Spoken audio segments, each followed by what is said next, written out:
Welcome to the Cabral Concept, where board-certified naturopath and integrative health practitioner Dr. Stephen Cabral shares how he was diagnosed at the age of 17 with a life-altering illness and given no hope for recovery. It was only after studying and traveling all over the world did he discover how to combine ancient Ayurvedic healing practices with state-of-the-art naturopathic and functional medicine to fully rebalance the body and re-energize it with life. It's time to discover how to get well, lose weight, and finally feel alive again. And now, here's your host, Dr. Stephen Cabral.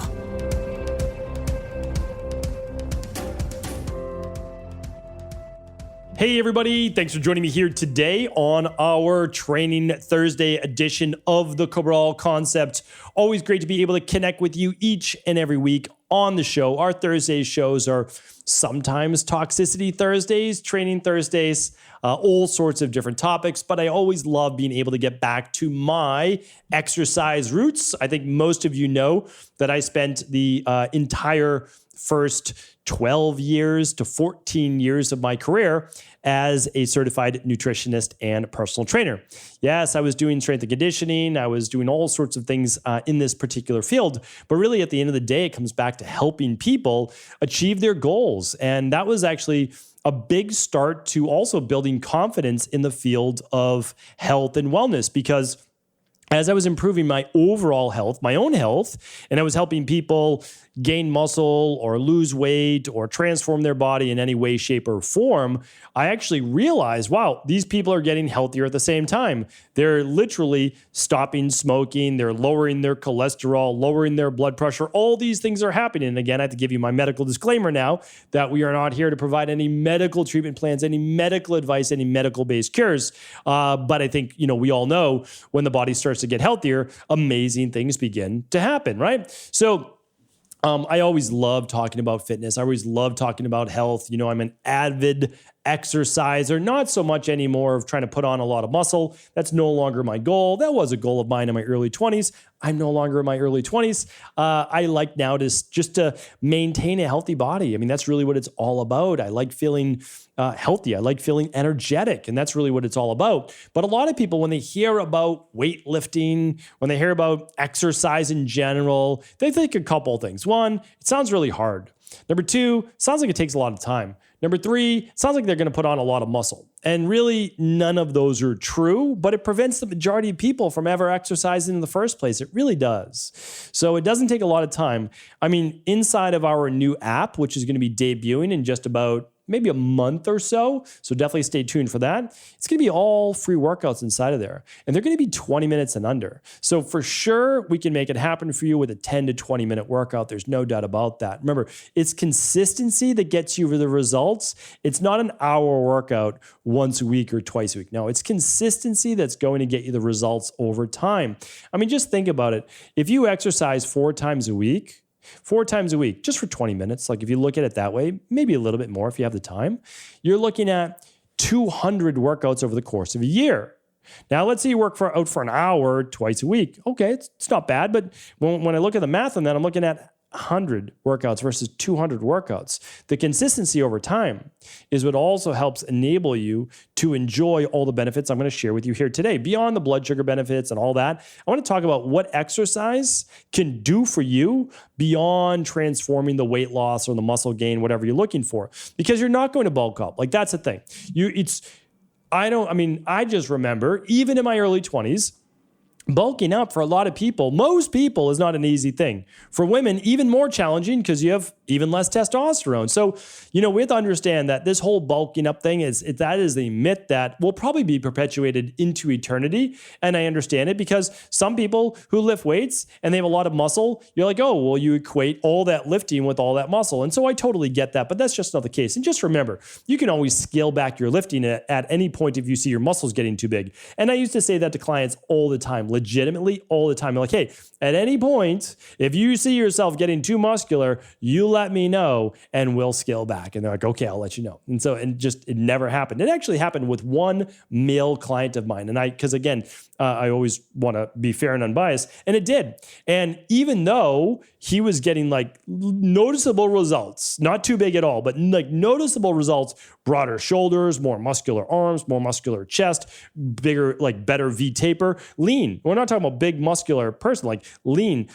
It's funny, and I'm laughing to this day because he said, listen, he's like, I don't want to get any bigger. He said, because I have all these suits and I don't want to have to buy all new suits. And I was like, oh, this is amazing. I'm like, you're getting the results and now you don't want to get any bigger because you don't want to have to buy all new suits. Totally get it. So what do? Well, we just scaled back his workout. That's all we did. We didn't go as heavy. We didn't do as much volume. And so at any time you can stop. And this is a male with a good amount of testosterone. And they were like 36 years old. So again, like we just want to kind of keep all of this in mind. All right.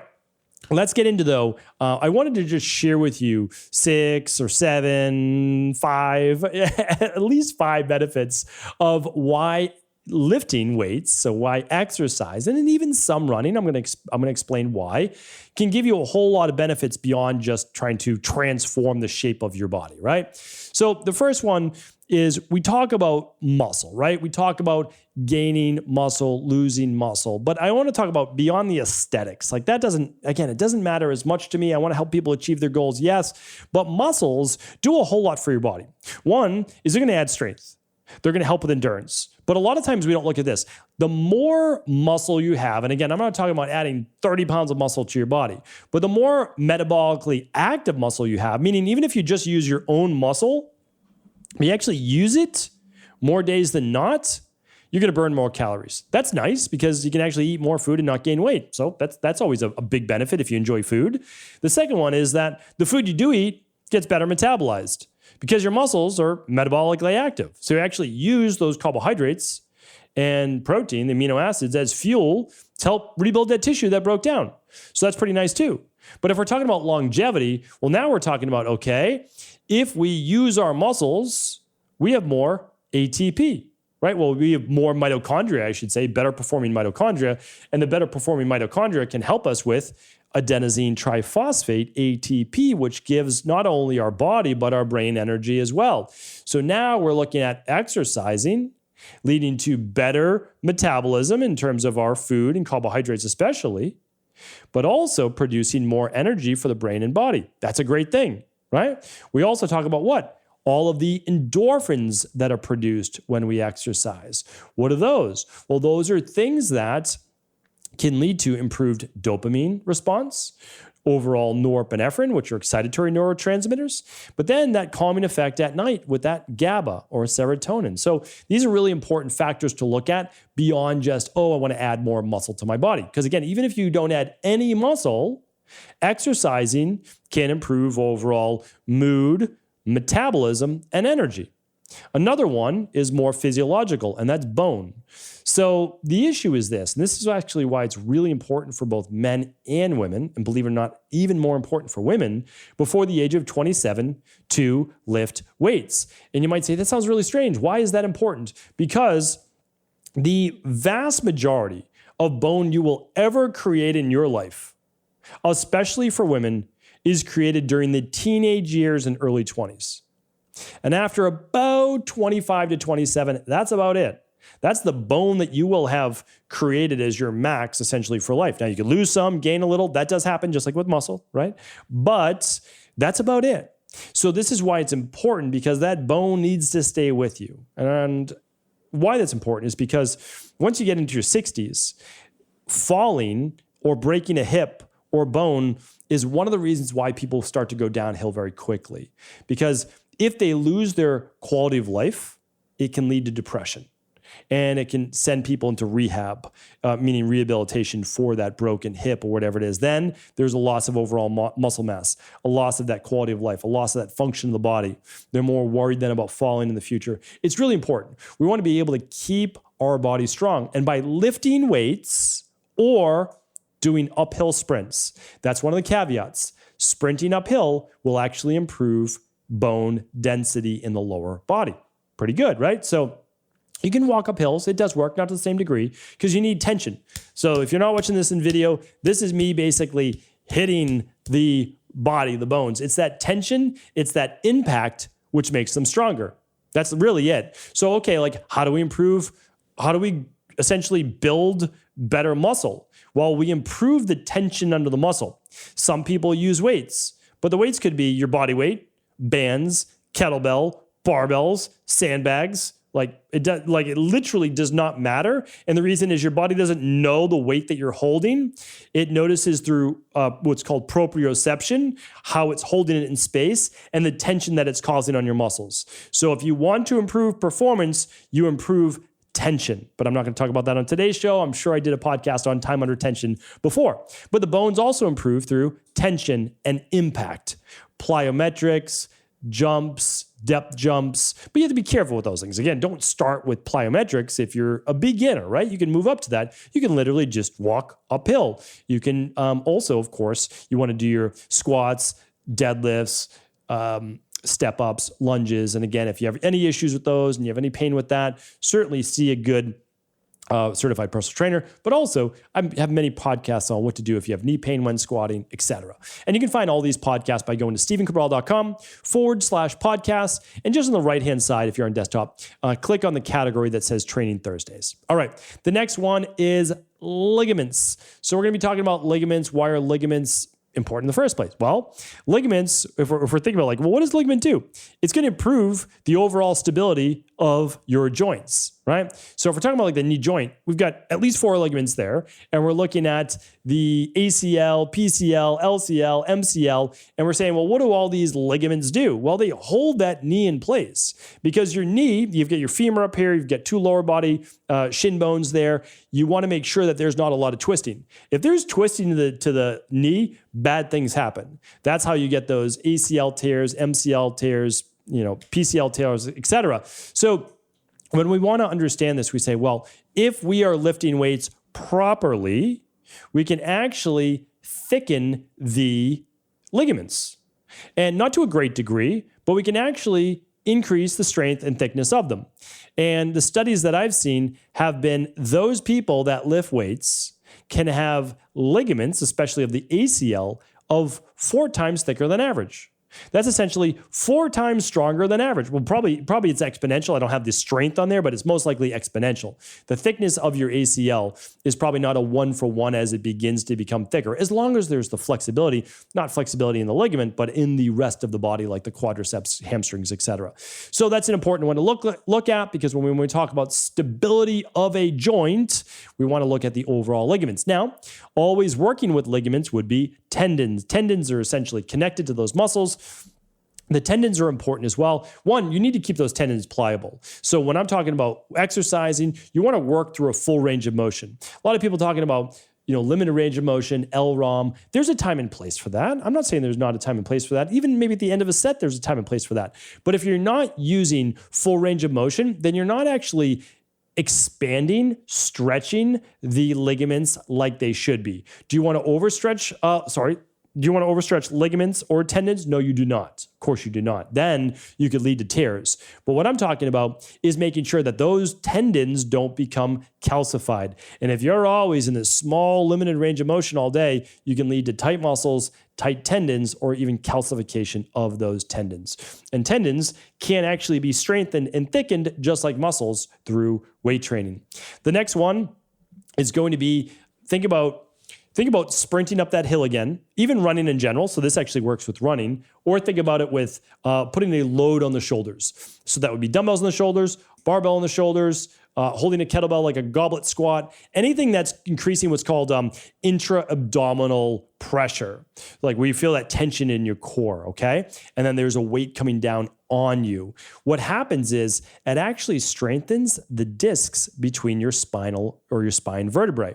So you've got all these vertebrae from your neck, your cervical, all the way down through your coccyx and sacrum. And what those discs do is they provide cushion, but they also provide healthy nutrient and blood flow to that specific area, but they're also adding to stability, right? So all of this matters. The people that don't overdo it, but work out or do some aerobic impact cardio have thicker discs to a good degree, to a healthy degree, than those people who don't. People who don't exercise, again, not overdoing it, can have much faster disc degeneration than those people that do exercise. And again, keep training your core to keep your spine in its natural neutral position. One more I wanted to add for you today is cartilage. We hear about all the time people's cartilage wearing out in their knees, and then they need knee replacements because it's essentially bone on bone, right? Well, what happens is you might think that exercising wears out your cartilage. It's actually not true. Repetitive motion injuries do exist, and they do exist with long distance cardio. And that's because you're doing the same repetitive motion over and over. Does it happen to everyone? No, it doesn't. I mean, one of the people that I follow online is Cam Hanes. Cameron Hanes runs a half marathon to a marathon like 4 to 5 times a week. It's completely insane. I mean, it's absolutely amazing what his body does. And again, I'm not saying anything negative. He's one of the outliers. Most people have knee degeneration from all of that work that they would be doing. Some people don't. Now, remember, someone like myself and many other people, I might run 2 or 3 miles twice a week, right? And I might do a little bit of biking. We're not talking about overdoing it.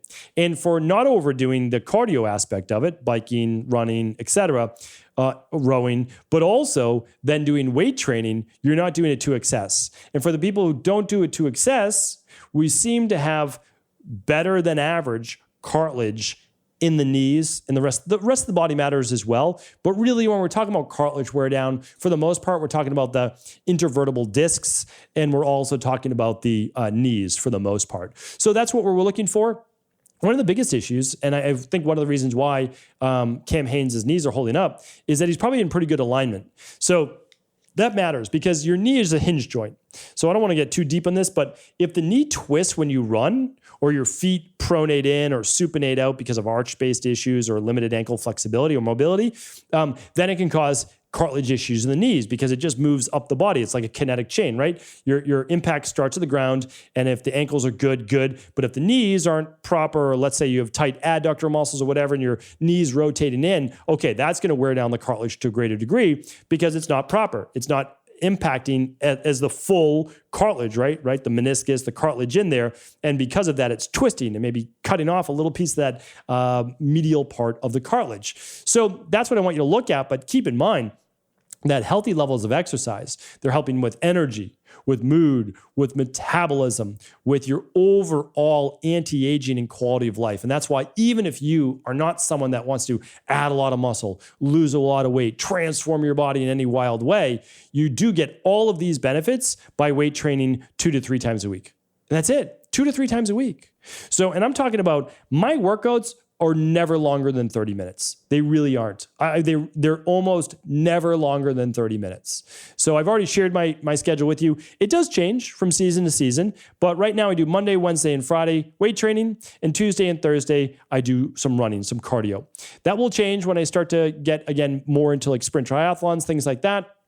But typically the weekends are just being active, and that's it. Like, it's just active with my daughters, and that's their time. But Monday through Friday, I'm getting in a 30-minute workout, and that's what this is. And I'm not overdoing any of it.